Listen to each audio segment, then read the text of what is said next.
You know how to hold it all together, but when it comes to your relationships, something's always missing. Welcome to Emotionally Wealthy, a podcast for high achievers who are ready to trade emotional disconnection for clarity, fulfillment, and relationships that are nourishing, not draining. I'm your host, Karen Conlon, licensed therapist, transformational coach, and your guide in turning insight into action. Are you ready for it? Let's do this. Welcome to the Emotionally Wealthy podcast. I'm Karen Conlon, and I want to start today by asking you a question. You know how we always talk about health and wellness? Well, it's an especially prevalent topic, I think, for women because we're always getting all the messages about what we're supposed to look like. And it's all very curated, very picture perfect at whatever age it is that they show up. They're looking and feeling their best, right? And that's usually because they're following X program or doing X diet. Well, today we are also going to be talking about wellness, but it's not going to be glossy. It's not the glossy version. It's not going to be perfectly color coded, optimized, tracked. None of that. We're going to be talking about what happens when wellness becomes pressure. Yeah. And it can get messy.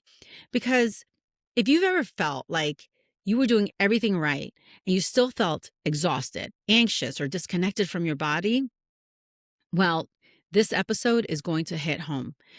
Because on today's episode, you are going to learn how wellness can quietly become yet another way of performing. We're going to talk about why just focusing on trying to do everything right actually ends up disconnecting you from trusting yourself and your body. We are going to learn about what bio-individuality is and how it changes the conversation that you have with yourself and maybe even with your providers entirely. And last but not least, we are going to look at what sustainable health starts to look like when you start listening instead of focusing on constantly trying to fix. So, my guest today is Erin Trier.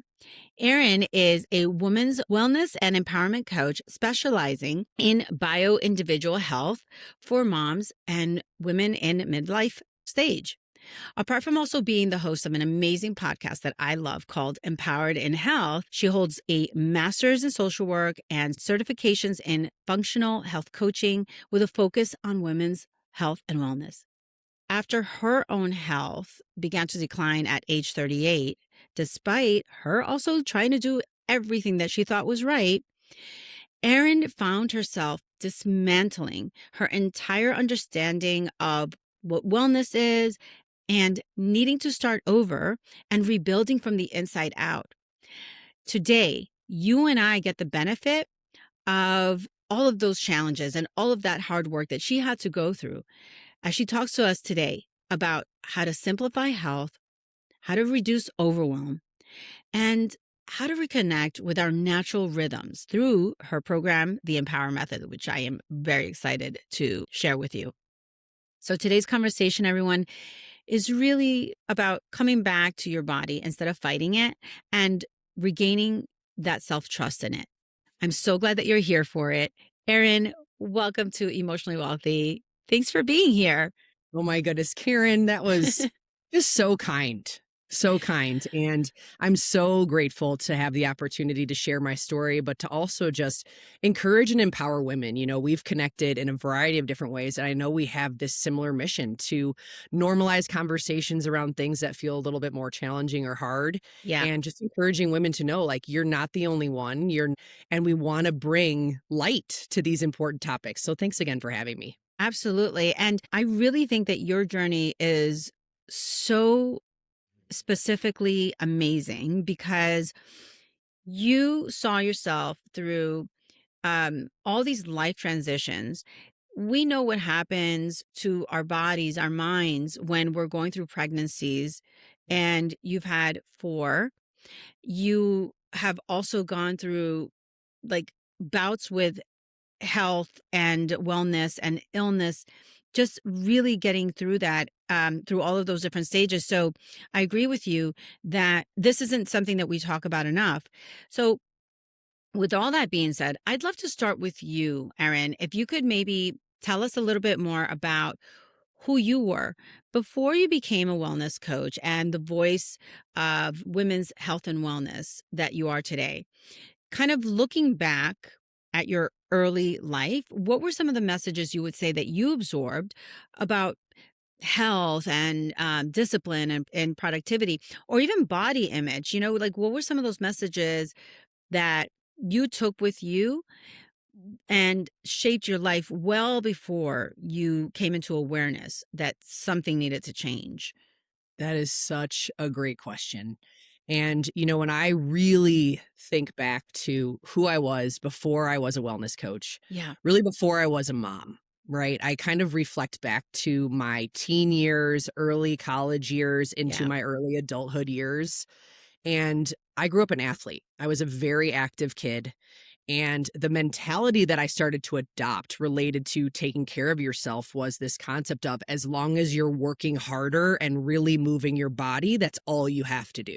Yeah. And so I kind of really leaned on that. That's the only thing I knew. That's the only thing I saw. And that's really where I lived as far as the mentality went around this concept of health. On Yeah. top of that, as far as like the body image component, I did a couple different sports. I was a soccer player, a lacrosse player, and a swimmer. I was mostly a swimmer. I actually swam most of my life from literally the age of 3 to 4 up until right before college.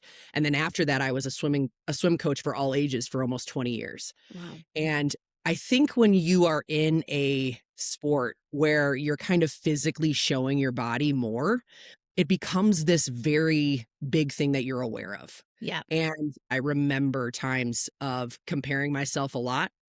I remember times of always feeling like a bigger girl for some reason, and I didn't Hmm. really know why. I had always heard and seen a lot around this idea of in order to be successful or strong enough or desired enough or competitive enough, you needed to kind of fit a mold or be a certain kind of body shape. Yeah. And that was a lot of the messaging that I started to pick up on at a really young age. And as I reflect back to that, I took a lot into my college years, a lot of that into my early adulthood years, and stayed in this mentality of as long as I keep grinding and working harder and harder and harder and like putting my body through the ringer, then I would be healthy enough. Right. And I had no concept of mental and emotional well being, actually fueling my body well nutritionally, how much stress management and sleep actually mattered. Like I had no idea about those things. I think because again, it was more or less like as long as you're active, as long as you're moving your body, get in hard workouts, make sure you're always dripping in sweat, like that's healthy enough. That's what you need to do. And over time, that served me for a season, right? It really worked well for me for a while and it carried me through certain decades. And then as I started to grow older, and especially as I started to step into motherhood, everything drastically changed. And it was this massive wake up call for me around this idea of I really didn't know a whole lot about what it actually meant to be healthy.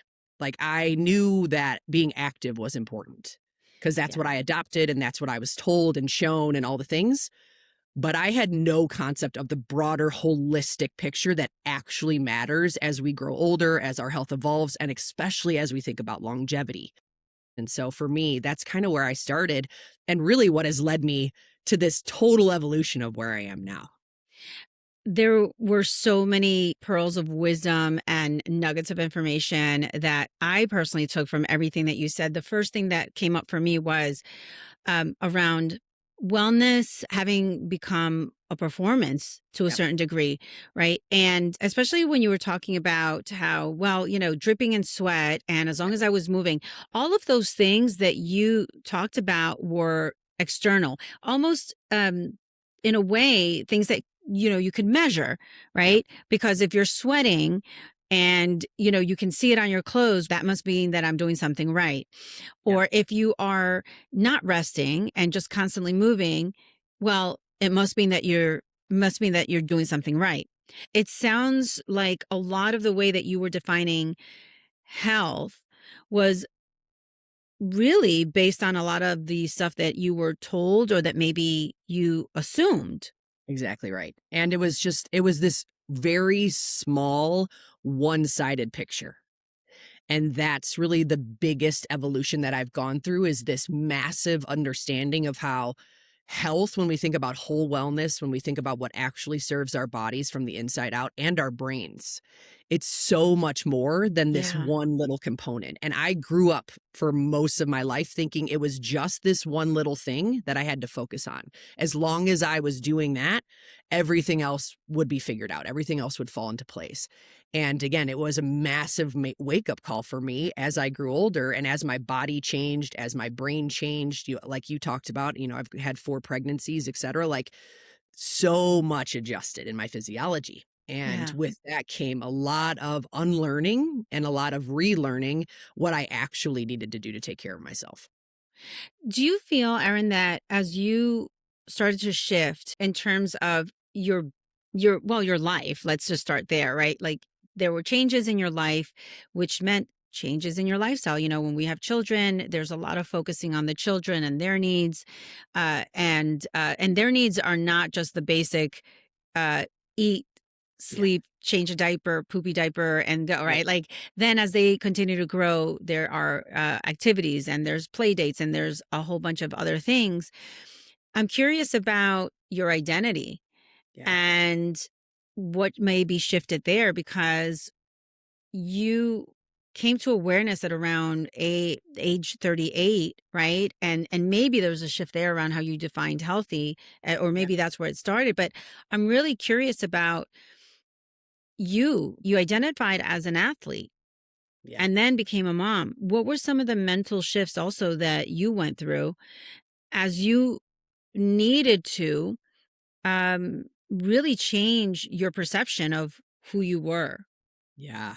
That That is really one of the biggest questions that I have really had to unpack more than anything. Yeah. And, when I think about my motherhood journey, I have literally shifted my identity with every single kiddo.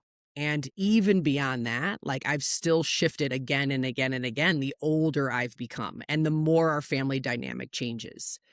And in the beginning of my motherhood journey, that was something I really struggled with. Like I knew myself as a young adult, someone who was active, someone who enjoyed like being out with their friends all the time, someone who started work in corporate, right? And just was kind of living that life day in and day out. Yeah. And once we got married and started growing our family, and I decided that I was going to stay home and be the stay-at-home mom, it was a huge shift for me.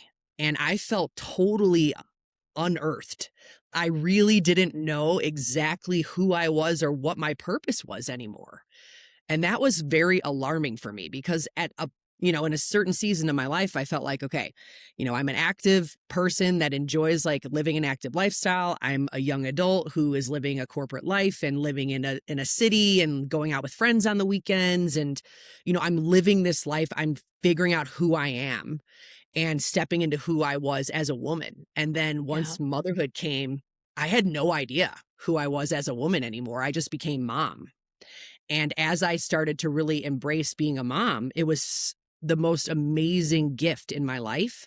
And at the same time, it was this incredible amount of grief around, but who I was is no longer. Yeah. And I don't know exactly who I am right now or what I need right now or how to fill my cup as a woman, in addition to also now being a mom, being a wife, etc. Yeah. So when I really unpack that season, or even I feel like I'm still in it, Karen. Like I feel like I'm still in it somehow Yeah. I because don't the I don't life. think we ever really No, get out of it. They're right. just I feel like there's different iterations Yep, that exactly happen. right. Exactly right. And like the life transitions continue to come.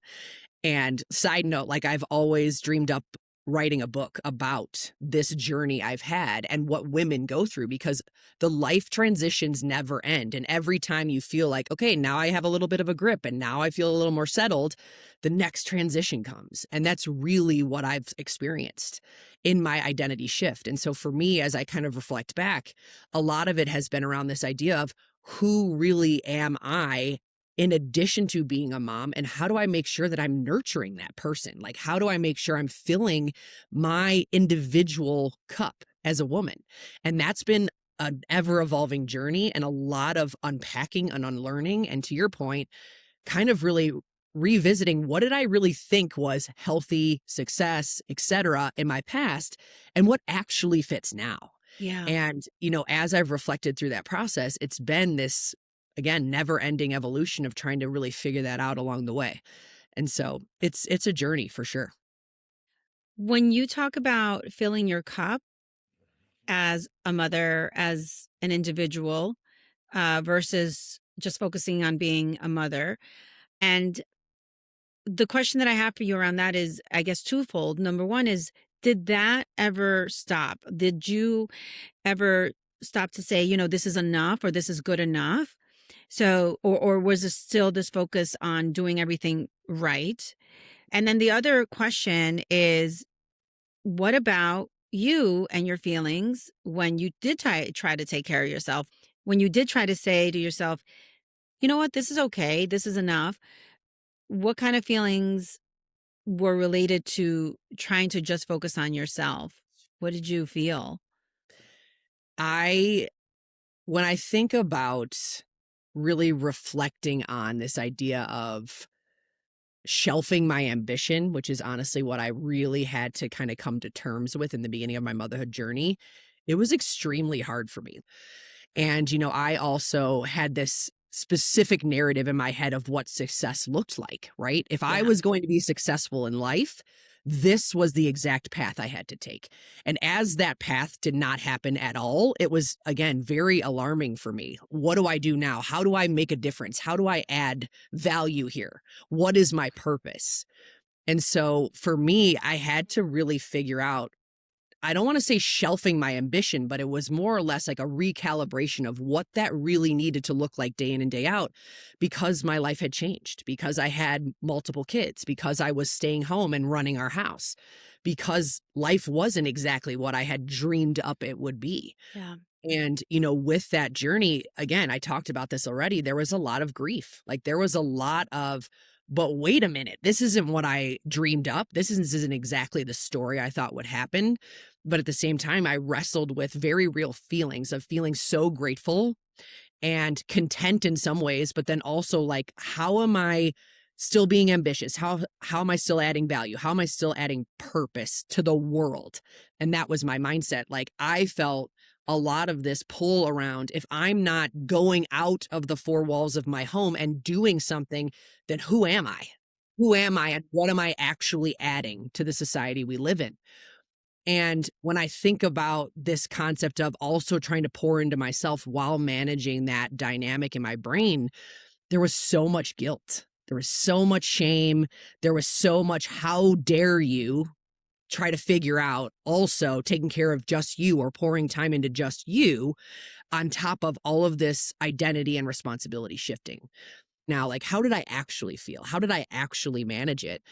And, there are seasons where I really reflect back and I know that I didn't manage it well. And I know that it was so overwhelming, this like swirling tornado of emotion that I didn't know what to do with it. And I studied social work, I studied psychology, I have a passion for health, and I very much felt all over the place, a total hot mess. Like I just don't know how to manage all of this coexisting feeling as I really let go of the identity of who I was and step into this next phase of who I'm becoming. And, that's such a great question, Karen, because I feel like this is so common for women. We go through these life transitions and we feel unnerved because it's this letting go and the shedding of who we were while stepping into who we're becoming, and then having these very real coexisting feelings of excited and grateful and what's next and this is so amazing to I feel resentful, I feel angry, I feel like I don't even understand where I'm going, I don't know how I'm adding purpose and value. Like there's a lot to it, and so it's kind of multidimensional. Yeah. And I'm so glad that you brought up the grief uh, piece of it. I think that that is one of the emotions that we rarely ever, if ever, actually, think about when we are thinking about transitions, when we are thinking about the life that we imagined or the life that we had. it is completely possible and does happen Yeah. that we can be incredibly excited and happy about one part of our lives, right? Like the birth of a child, entering into a new relationship, a marriage, taking that next step. And also at the same time, be grieving the Yeah. life that we had and the life that we had been enjoying up until then, those freedoms. And so grieving is not linear. Grieving is something that will come up sometimes during times that you least expected. For example, you might be, I don't know, in the middle of cleaning up toys and picking up, mess and making food. And on the one hand, that could be incredibly fulfilling to you because you're feeling it, like those things are giving you that sense of purpose Yeah. on some level and kind of filling your cup in terms of, okay, this is who I am right now. And at the same time, when you stop to sit down at the end of the day and thinking about what you did all day, Yeah. also think back at, man, and I also remember when I was at my job, at my corporate job, doing things where I felt really important or like I was making a difference in another way, in different ways than I am here. Yeah. And not so many people depending on me like they are now, especially these, these little babies that are running around that absolutely 100% depend on me. Yeah. There is loss there. There is sadness there that comes at the same time with joy for Right. the new sense of abundance that you have. Yeah. So I'm really glad that you brought that up because I do think that that is something that needs to be normalized a Yeah. lot more for women. And also the part about the guilt and maybe the self criticism that we also go through when we are experiencing this. Like, how could I not be utterly and completely happy about my Yeah. situation? Yeah. Who am I Exactly. to complain? I Yeah. have it all. And so I think giving ourselves a little grace and a little permission to be okay with, look, it's okay to not be completely satisfied Yeah. with just being a mother or just being someone who works outside the home or whatever it is. Yeah. Let's give ourselves a little grace and normalize that all of these feelings do coexist. Now, Yes. one of the things, Erin, that you mentioned also was the overwhelm.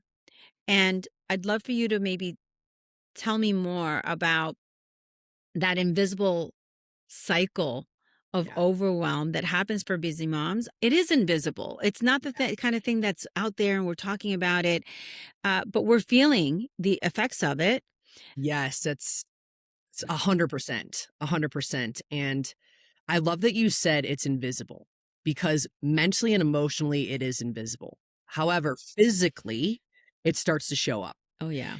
And that's what I learned on my motherhood journey. And so in the beginning of becoming a mom, people are always talking about, how many kids they have and how big their families are. And, sometimes when I say I'm a mom of four, I'm an entrepreneur, people are like, I don't understand how you do it all, or I don't Yeah. understand how you Yeah. actually balance things. And my response is always, whatever you have, whatever your dynamic is, whatever your family is, like, that's a lot, right? That's a lot. And so you rise to the occasion of whatever it is that's in your life and what you're blessed with. And what I've learned along the way related to this invisible overwhelm component is really, truly the importance of building self awareness around it. Because in the beginning of my journey as a mom, I had no self awareness around it. I was living in survival, not really taking care of myself. I was stressed to the max. I was living in this energy where everything felt like an emergency Mm. matter what I was doing. It was like I couldn't get it done fast enough. I couldn't get to the next task enough. I got really buried in the redundant tasks, right? Around the home of doing the laundry, doing the dishes. Like my type A mindset was like, I got to show that I actually did something today. So Yeah. I have to have things done. I have to have, piles organized. I have to have the things on my list crossed off. And I lived in that energy for a while. And as I grew older and into motherhood and had more babies and realized like my actual capacity, I started to really understand more of what that overwhelmed actually looked like physically for me. And it was showing up with a short fuse, being super Mm. irritable, not actually spending time moving my body enough or fueling my body enough, not sleeping enough or paying attention to sleep and stress enough, not prioritizing time with people I love, like time out with my husband, time with my friends, like not prioritizing that enough. And I just kind of had a wake up call. Like I literally started to slowly have this wake up call of this is not how you actually want to show up. And so you have to figure out a way to become more self aware around this idea of what you're carrying in your body and your brain and where all of these expectations are coming from. Because at the end of the day, I was creating this idea of I had to have all these things crossed off and I had to meet this outrageous expectation that didn't make any sense. And I was putting all this pressure because, again, going back to kind of my early reflection of identity shifting, that was what I thought I needed to do in order to add value, Yeah. in order to actually fulfill a purpose. And as I think back again and again to it, it really is interesting to see kind of that bird's eye view of what I was actually living in, the energy I was actually living in. And the truth is, I didn't know any better, right? I was a new mom. I was learning along the way. I was trying to figure things out as we were going.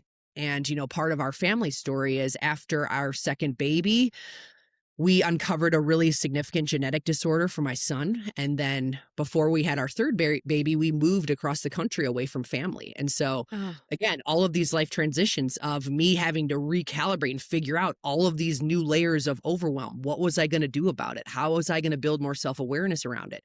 What resources of support was I going to enlist? How was I going to continue to evolve into the next version of who I was, but also continue to figure out how did I really manage what was going on in my body and my brain? And so much of it, Karen, was the expectation component, like yeah. these things I was making up because I'm a type A achiever who has to add value to the world. And I worked through a lot of therapy. I still do, but it really is continuing to understand that self-awareness component of like, how am I showing up? Is this how I want to continue to show up? And if it's not, what am I carrying invisibly that I need to continue to unpack, let go of, and release? I'm listening to you, and I'm sure you saw the expression on my face a couple of times, just kind of like smirking and smiling and giggling a little bit Yeah. because you're basically describing my life in so many ways. And then, but then on the other side of that coin, though, is that then I was also thinking, oh my God, that's so exhausting. I feel Yeah. burnt out just listening to what's happening. So Yeah. it's like you're describing an experience that feels so familiar. Yeah. But then at the same time, I'm able to detach myself as I listen to you and say, oh my gosh, and so I think what that says to me is that we're so often so focused on optimizing everything, optimizing the way we do things, optimizing the way things are done, Yeah. that we burn out, we're in complete fatigue, and we don't even realize it. Because quite Right. literally, that is what was happening as you were speaking. I was like, Yeah. oh my gosh, that sounds like so much burnout, so much Yeah. fatigue. And at the same time, it was like, and that was also me and Yeah. still is me sometimes. Yes. It's like a work in progress. Like Right. that never ends, Yes. right? 100%. Yeah. Yep. So as you go through all this and you're going through this and now like moving across the country, I heard you say that you got to a point where you realized, wait a minute, I'm not really doing a lot of the things that I really want to do. Was it little drops of sort of information, disappointments, irritability?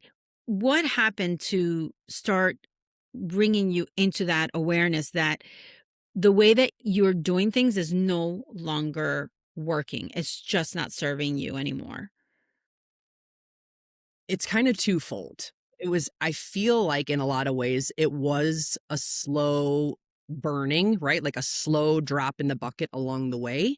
And then we had a Yeah. very big lifestyle event happened, and I finally drew a line in the sand and knew that this was not the way that I wanted to continue to function. Yeah. And so, like I talked about, we had our first two babies. We moved across the country. I had my second two babies closer together than my first two babies.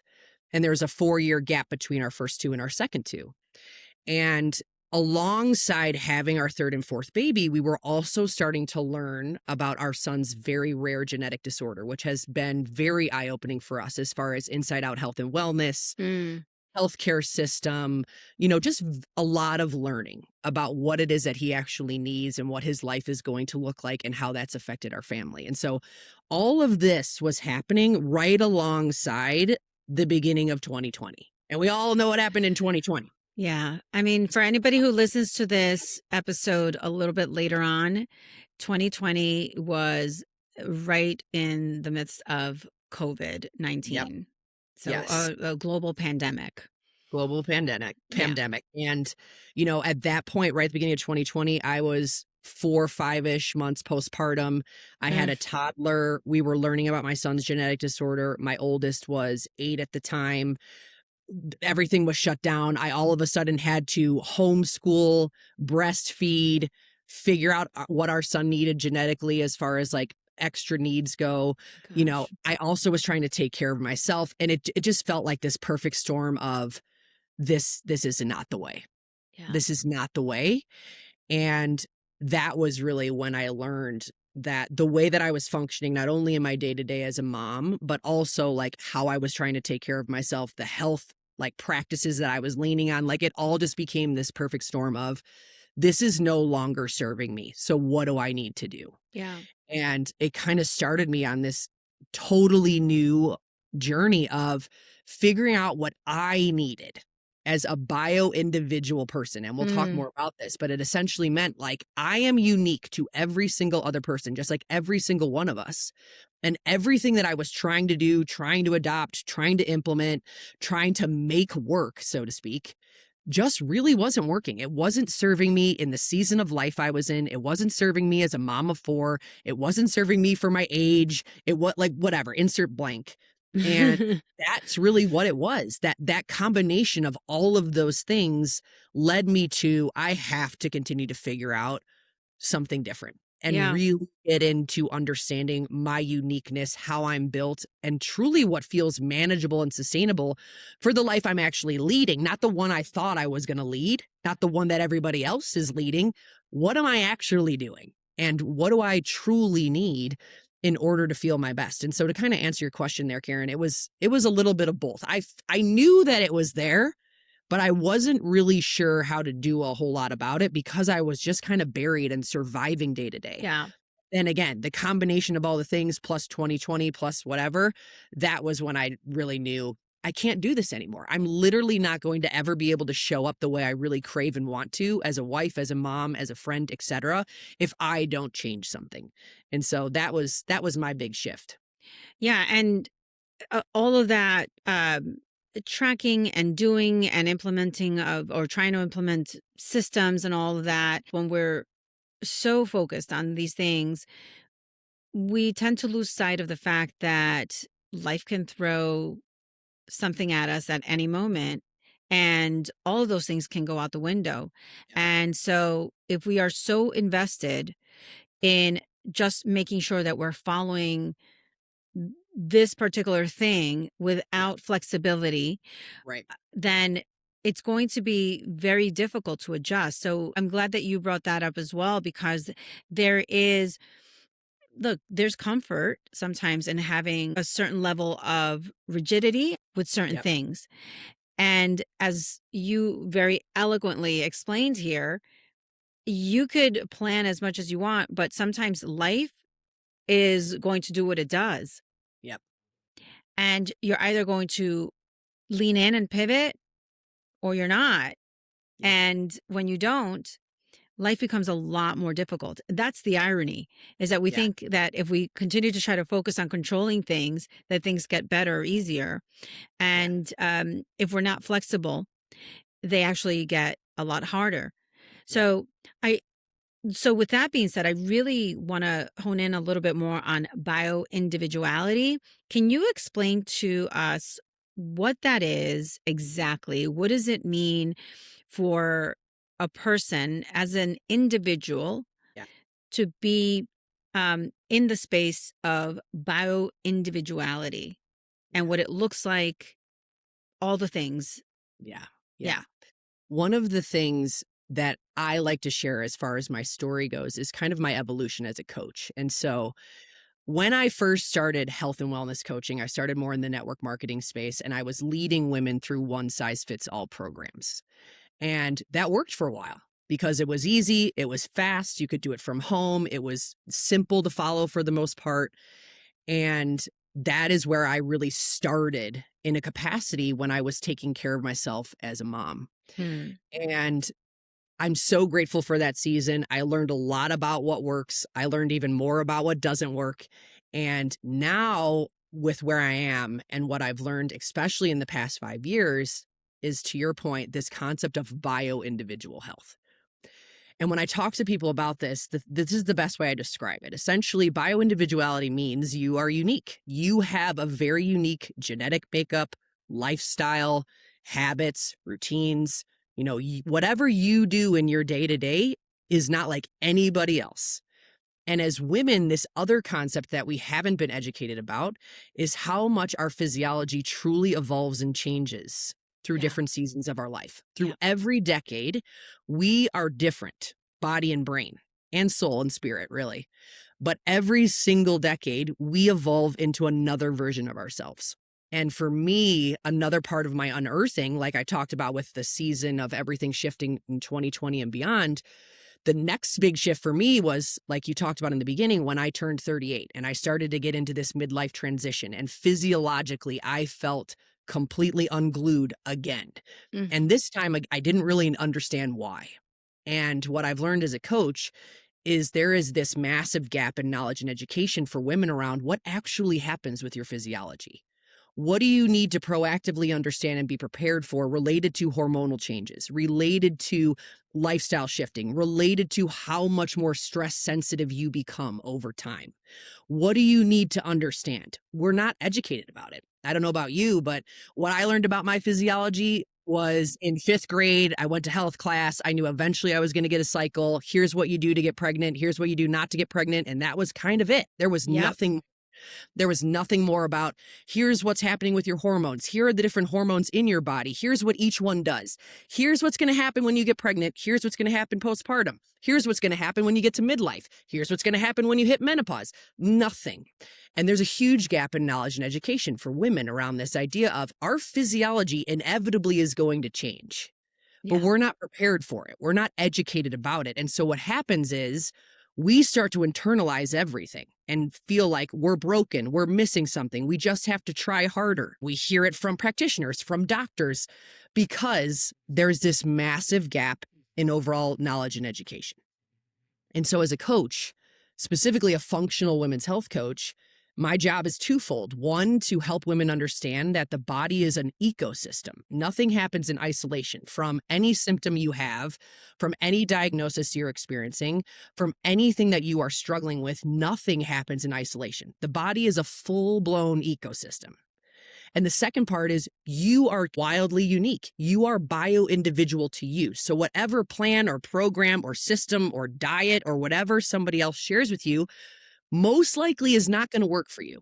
because your hormones are unique. Your lifestyle is unique. Your genetics are unique. Yeah. What actually serves your body is highly individualized to you. And that's how I coach. I coach women through very specific targeted data on their body. And then we come up with very highly personalized planning and programming that actually works. Not only because it actually works with the lifestyle and habits and everything that we've unpacked about what's really going on in your life, but also because it actually works with your body because we know more about what your unique body needs, your unique deficiencies, your unique imbalances, and again, what your lifestyle, habits, routines, etc., really truly look like. And so bio-individuality in a nutshell, that's what it is. It's we get personalized Yeah. because that's what actually serves you best. And this is the biggest lesson I've learned on my own journey as someone who went from one size fits all programming now to the total other opposite side of the spectrum. Bio-individual health is what actually serves our longevity best. And as Yeah. someone who's incredibly passionate about helping people live healthy, fulfilling, energized, amazing lives, this is what I want women to understand. If you are in a place where you are stuck, you are spinning your wheels, you're carrying invisible overwhelm, like we've talked about, you feel like just unglued and you don't know why, there's probably a large component around you haven't learned yet what you need bio-individually. And Yeah. that's not anybody's fault. It's really truly the lack of education, the lack of knowledge, but also the lack of programming, like the lack of opportunity for women to actually get access to this is hard, right?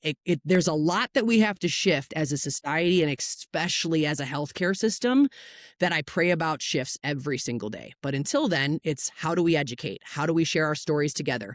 How do we learn and grow together? How do we actually talk about our experiences so women know what truly serves them best? Because the noise, like you said at the beginning, Karen, is overwhelming. The noise is out of control. It feels like the Wild West out there as far as like information is with what you should do or what you need to be doing.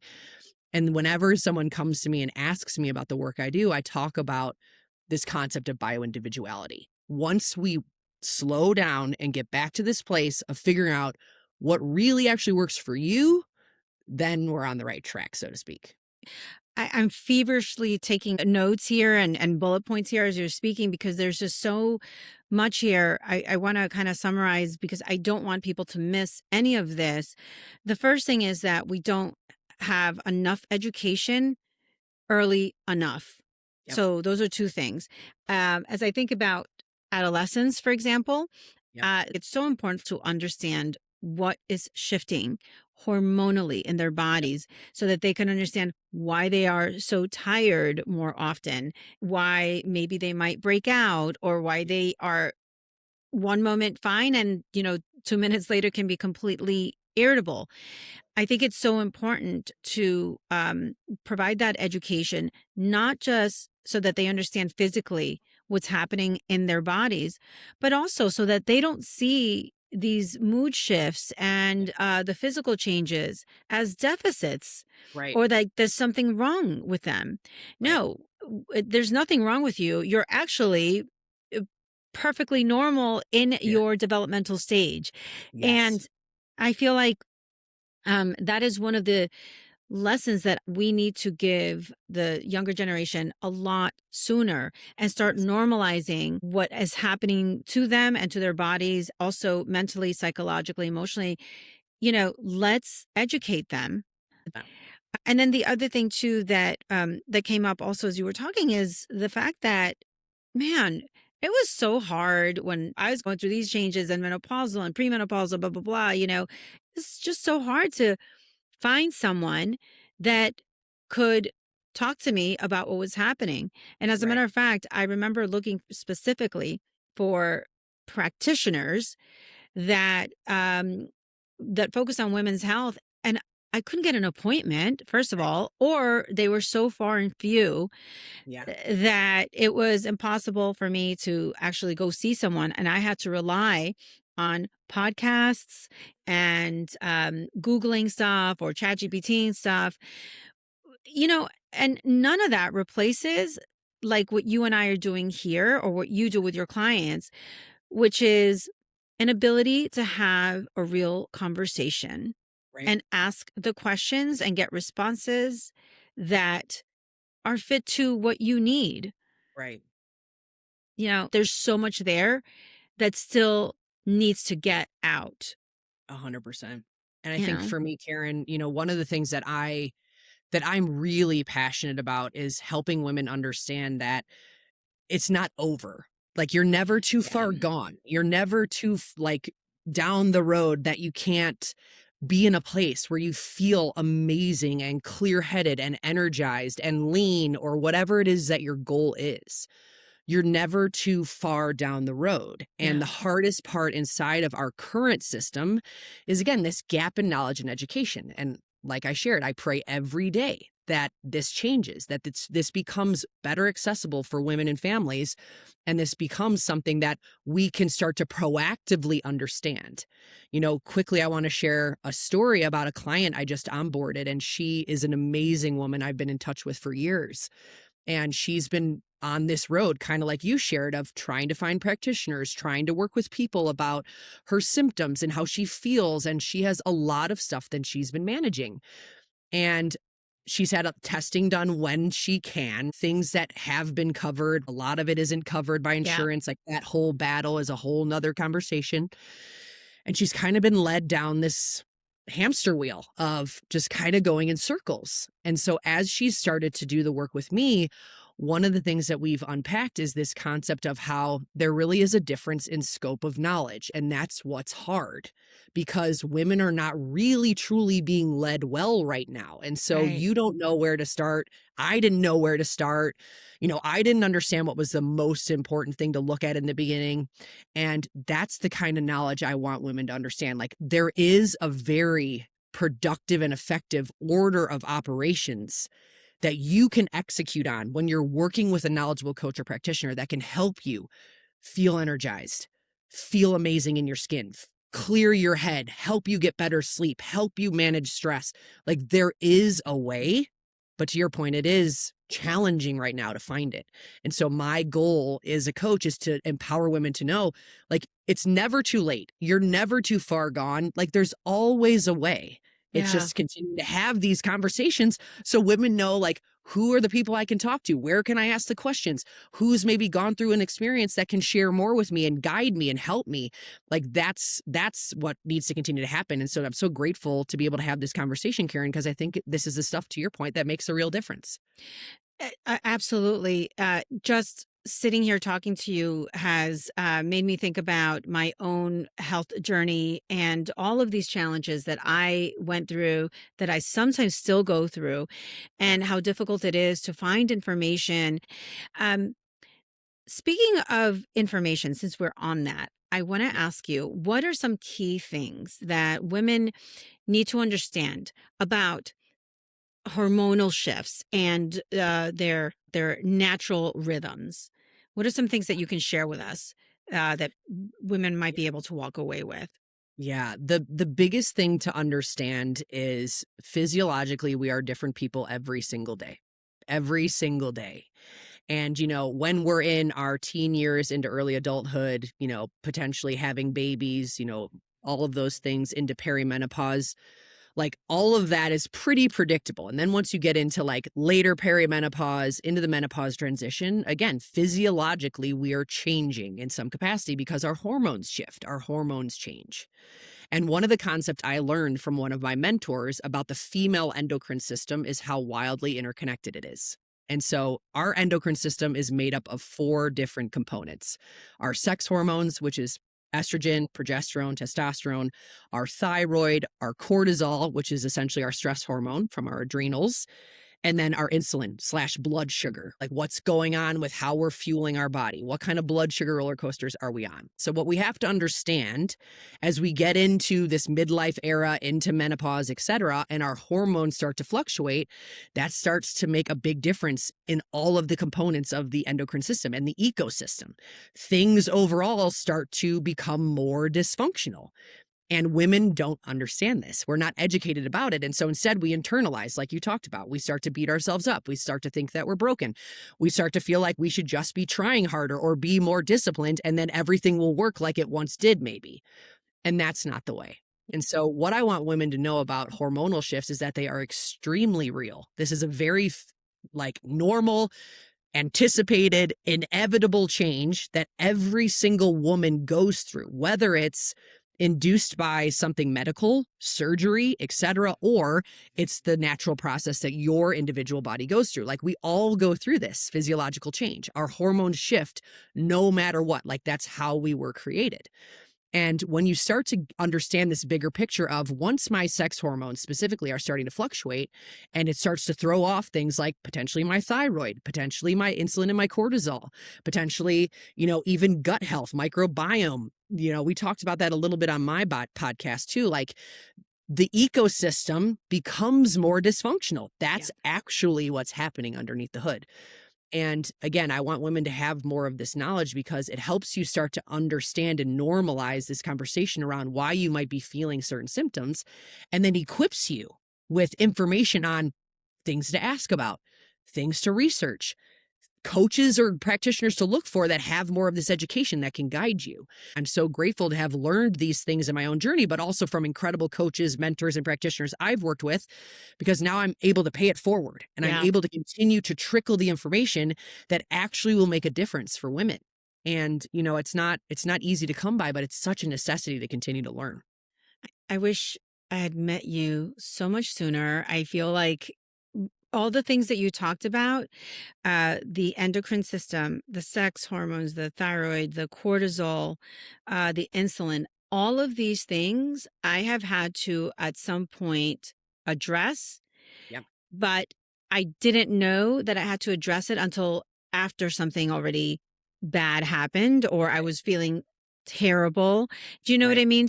And it Yeah. makes me think, gosh, what would have happened if I had been working with a practitioner who understood the way my body works Yeah. and from the get go says to me, okay, these are the different areas that we need to look at. Yeah. We're going to get a baseline and then we're going to, and then we're going to start monitoring. Yep. Yep. And also on top of that, to tell me, you might start feeling this or that when this changes, when your estrogen drops or your progesterone. These are some of the ways that you might start feeling when Right. your cortisol levels are, very high, chronically high during the day. They're supposed to be very high in the morning because they get you up, and then as the day goes, they're supposed to be going down. But if you're Yes. chronically stressed, right, maybe your cortisol levels are chronically high. This is what you might be feeling: insulin Yep. resistance, Yeah. right? All of these things. I mean, my gosh, I kind of feel like what would my life had been if I had had someone like you guiding Yeah. me along and telling me, hey, this is what you might see or feel.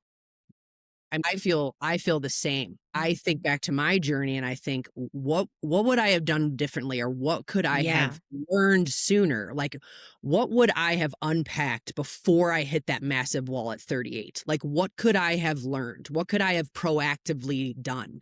And that's what I've learned more than anything in my work is there is so much we can proactively look at and start to address before you get to the crisis, Yeah. before you get to the diagnosis, before you get to the massive symptoms. And to share another quick story with a client that I just talked to about this week, she's planning to get her physical done in the next week and a half. And she asked me about testing she should have done. And I told her, these are all the tests I would love for you to have done, but be prepared. They're likely not going to be covered and your doctor likely won't do them. And the response back from the doctor's office was they would do a couple, most of them they would not. But the interesting part was they asked about specific markers. And then they said, are you having specific symptoms? Do you have a specific condition? Mm, Do you have a specific really significant issue? And that's the problem. yeah. Like, we don't have to wait for those things.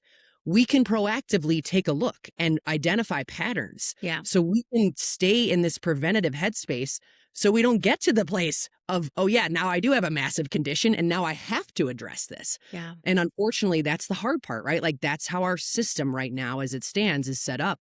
And it's hard, especially for women, because it's not only how the system is set up, but it's also this gap in education. And so women really get caught in the void of where do I go and what do I do? Yeah. And so the best place that I sit is just education. Like, we just have to keep educating each other and kind of take advocacy into our own hands and make sure that Yeah. we have like dedicated places to ask questions and to learn more. Like, that's really where we're at this point. Yeah. And it is really hard to advocate for yourself Yeah. when you are being asked these questions that ultimately, if you take out all the fluff and all the niceness, what they're really asking you is prove it. Right. Prove to me that we need to administer this test, right? And I don't mean to vilify the medical system or healthcare system at all when I say this, Right. because they Right. themselves are also under a lot Yeah. of scrutiny. 100%. So it's Yeah. not about that. But at the end of the day, even advocating for yourself becomes difficult. I've also been in the situation where I've had to say, hey, would you mind, maybe adding in a measure for this, or, or can we look at this or that? And it hasn't come a resistance because I've had a relationship with Yeah. this doctor. Yes. But, if you're coming in cold, I don't know. Right. I don't know Yeah. if you'd get it that easily. 100%. And just to your point, it's everything serves a purpose, and everything that we have in our current systems related to specialties, et cetera, like it's all important. It's all a necessity. It's all something that we need. Yeah. The difference is, or the thing that we need to continue to encourage more or less, is just this marriage of proactive and preventative alongside what we need when we really need specialty support. Like it has to be this marriage inside of actually helping us be as proactive as possible with our health. Yeah. I want to then shift focus to your Empower method, because you offer one-on-one functional women's health coaching, Yep. and you have this incredible method. Can you tell us a little bit about how this framework helps women to understand or even practice the things that they might not be willing to do alone, or maybe they just don't feel equipped to do alone? And so I'd love for you to tell us a little bit more about the framework and how it can help us understand how to move forward. So I built the Empower method off of a lot of what my own experience has been, like what I really truly learned. And Yeah. really, the sequence of Empower is taking women through a very specific order of operations, which I kind of talked about. So, one of the things that gets lost in translation often is, where do I start? What do I do? What matters Yeah. most? How do I like figure out what's actually going to serve my body? That's why we use the Empower method. We go through a very specific order of operations. And so the E in Empower is evaluate. And so where we start is evaluating your current lifestyle, evaluating your current habits, evaluating your current stress load, what that actually looks like and feels like. Then we pull in targeted data depending on what you may need or what we want to look at as far as unique imbalances, deficiencies, etc. Then we start to move into M, which is the measure phase. And that's where we start to pull all of the pieces we put together in the evaluation phase and start to measure up, okay, what's actually going to work right now based on where you're at? Like, because everyone's in a different place in their life. Yeah. What does your day-to-day truly look like? When we measure things as far as what could serve you, what's actually going to fit? And how do we make sure that it's personalized to you? Then we move into more of like the personalization, prioritization / optimize phase with the P and the O.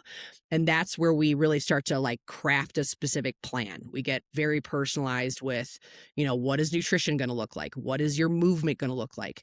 How are we stress managing and protecting sleep? How are we filling our cups with joy very intentionally every day? Because that matters. What does our relational and spiritual health look like? How are we making sure we're filling those things? I talk to my clients a lot about this idea of getting back to the basics, because so many of my clients, myself included, have been buried in decades of diet culture messaging, just cut out these food groups, don't worry about your stress, keep powering through. And the truth is, in midlife, all of that starts to backfire. Yeah. And so when we get to the personalization / optimization phase, we're doing a lot of unlearning. Not going to lie to you, Karen, like my program, most of the time is a lot of unlearning for women. It can be very uncomfortable. It can be, again, building this self-awareness, having a lot of discussion around what have we been telling ourselves for so long related to what healthy really looks like, but more than that, what it feels like in our day-to-day. What are we doing that doesn't work anymore that we need to let go of? Like that is what the meat of my program really is, which Yeah. is the personalize, prioritize / optimize phase, right? So that's really the middle. And then towards the end, as we get into the W, E, and the R, this is when I start to coach a little bit more on things like environment and lifestyle. I start to educate women on, what's inside your environment. What products are you using? What are your air and water quality like? How do we start to read ingredient labels? What do we need to understand about things that affect us around us, because that also is a huge part of our health. So we start to talk about welcoming a cleaner lifestyle and getting educated about those things related to how they affect our physiology, our hormones, etc. And then the E and the R at the end is we get into more of the mental and emotional, right? Eliminate is the last E. Mm, And we eliminate, we're not only eliminating things that don't serve us, maybe product wise in our environment, but we're also starting to eliminate what doesn't work anymore, mindset wise, soundtrack wise, relationship wise, job wise, whatever it is. So we start to kind of dip into that, because that's a huge driver in overall wellness, stress load, and how we're able to show up. And so we do a lot of that internal work in the elimination phase. And then the last piece is just overall refinement, remembering that this is an ever evolving thing forever. And that's one of the things I coach on most for women is so often we've been programmed into believe just buy the 6-month package and everything is fixed. That's not how it works. That's yeah. not real life health. That's not sustainability. Sustainable health is embracing that it is an ever evolving journey forever. You will forever be refining. Why? Because you will go through life transitions, Yeah. like we've talked about entirely today. You will become a new person with every decade. Your physiology will continue to change. Your needs, your lifestyle, whatever it is, your environment, it will all shift in some way over time as you grow older and as you have the blessing of aging. And so the refining step of the Empower Method is really empowering women to know, like, we need to have steps in place on how to continue to recalibrate as things change. So I teach my clients a lot about, if this comes up, here's what we do. If this comes up, here's Yeah. how we pivot, right? A lot of what we've already talked about. So in a nutshell, that's kind of the pathway. And again, it's really about order of operations, doing things in a sequential way that will actually stick around for the long haul and serve your longevity.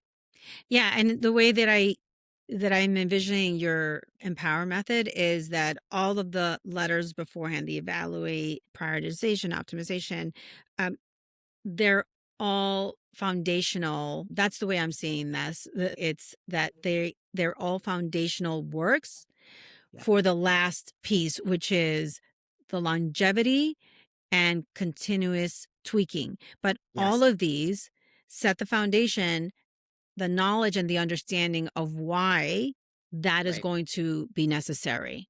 Yes. And I Yes. think what happens is a lot of times Yeah. we're focusing on just kind of quick fixes, what's going to make me feel better. And that's, listen, that makes sense, right? Like Yeah. nobody wants to feel awful for any length of time. And so it makes sense that we want to try to go to the quick fixes. Yep. But what I'm hearing is that with your method, there's this gradual shift that happens because you are going through all of the methods and all of the practices. One thing that you said, Erin, made me think of this other question for you, actually. You said, listen, this is not going to be comfortable all the time. Yeah. You're going to be unlearning some things that Yeah. you may not like to have to unlearn. Yeah. So, with that in mind, who would you say is ready for this type of work? Yeah. Gosh, that is a great question, because it is uncomfortable. Hmm. And a lot of my clients, full transparency, and I was the same way, they come to me because they feel inflamed. They're tired of their clothes feeling awful. They've Yeah. gained weight. They want to lose weight. They want to feel good. They want to feel lean. They want to have energy. And I get that, right? Like that is the core reason inside of why I start with a lot of women, right? So Yeah. they get to this place where they're so tired of feeling tired. They don't love like how they're showing up physically, mentally, and emotionally, and they're just stuck. Like Yeah. literally stuck. They can't figure out how to step forward, how to get out of the chaos, how to make sense of what actually works for them. And so that full transparency is the client that usually comes to me. But as far as the person that is ready for this kind of work, Yeah. it would be someone who really is willing to get out of their own way, because what I teach is a lot on the mental and emotional side of the wellness puzzle. Yeah. I will teach you all of the foundational physical components to help you get to a strong, energized, lean body. But before we ever do that, there's most often a lot of mental and emotional baggage we have to work through. There's also usually a massive amount of stress load that we have not recognized up until this point. And so the person that would be willing to kind of really pull the layers back Yeah. and unpack the layers of the onion, like that's what it takes, right? It's this open-mindedness. It's this wholehearted understanding that you're not meant to do it alone. No one is meant to do it alone. And having support and an objective opinion is incredibly powerful for all of us in so many facets of our health. And someone who's just ready to have a clear plan, like they're done guessing, they're done Yeah. spinning their wheels, they're done like putting puzzle pieces together randomly and getting nowhere. So it's kind of, again, that person who's just ready to be open-minded and ready for just clarity from someone who can give them that. I just have to say, Erin, I feel so seen, and I'm sure that there are going to be so many people listening to this episode, and things are just going to be clicking. Walking away from this talk today, the one thing that is sticking with me is that bio individuality is not an indulgence. It is Yeah. intelligence, it is knowledge, and it is incredibly personal. Yes. So I'm so glad that that you're doing this work. Again, you've left me thinking about so many things about the past and, kind of like, oh, I wish I would have known. But you've also left me to think about, oh, what are some of the things that I want to look at now or that I need to look at? So Yeah. I'm really grateful for all of this information and for you being here today. For someone listening who is, just feeling overwhelmed because there's just so much wellness advice. We know this. It's just there's so much. And maybe they're feeling disconnected from their bodies.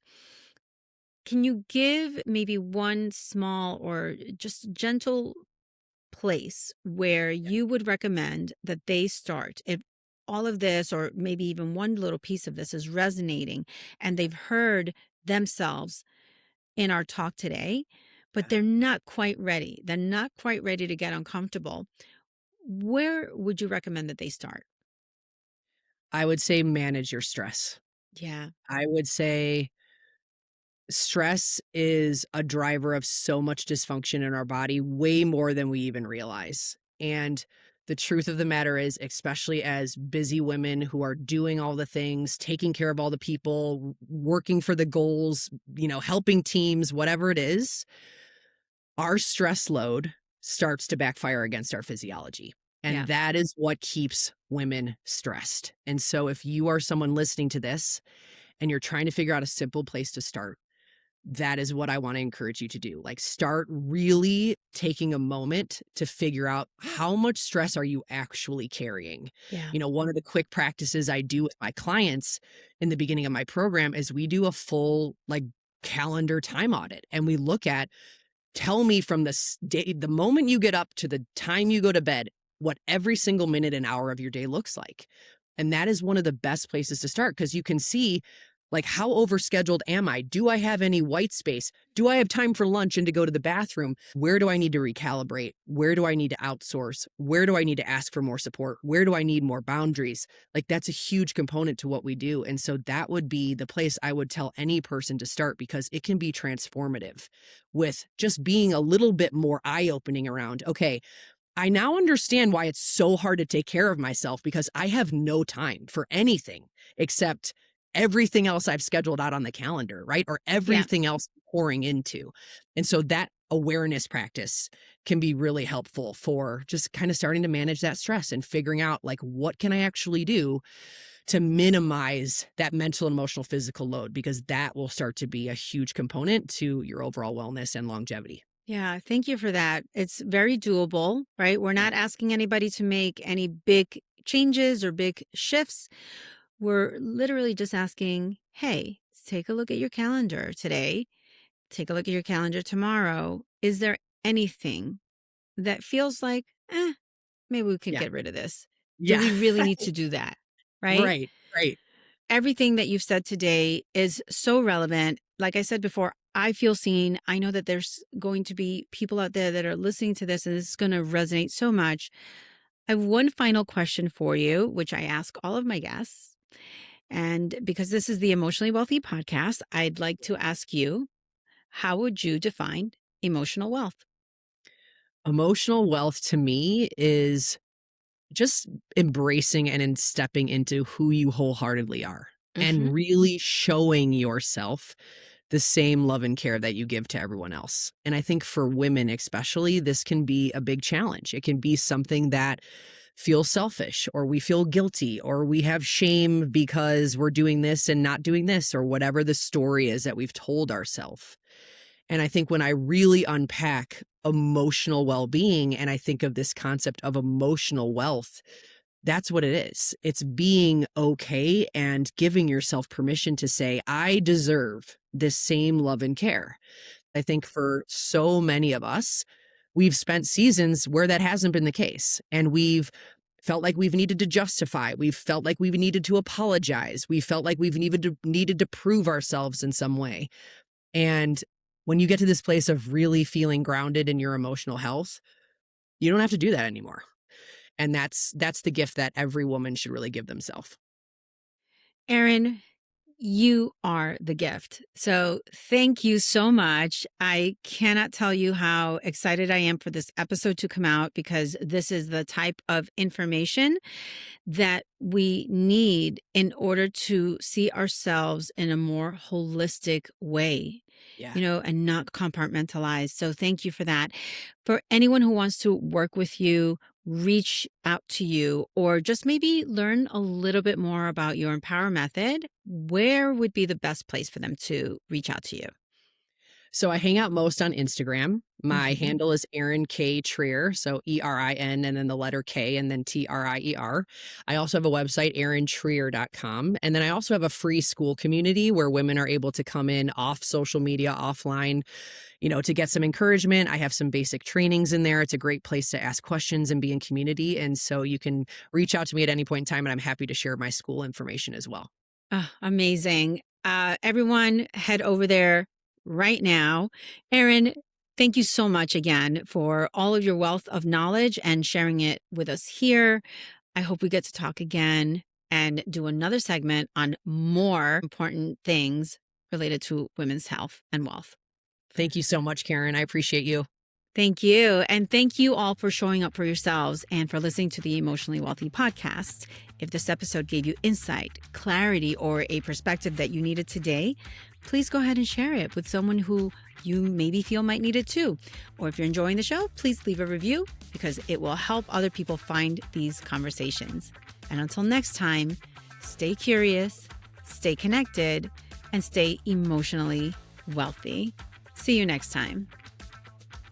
Oh, hey, quick reminder for you that this podcast is for informational purposes only and is not a substitute for professional advice, diagnoses, or treatment. Always consult a qualified professional with any questions you might have.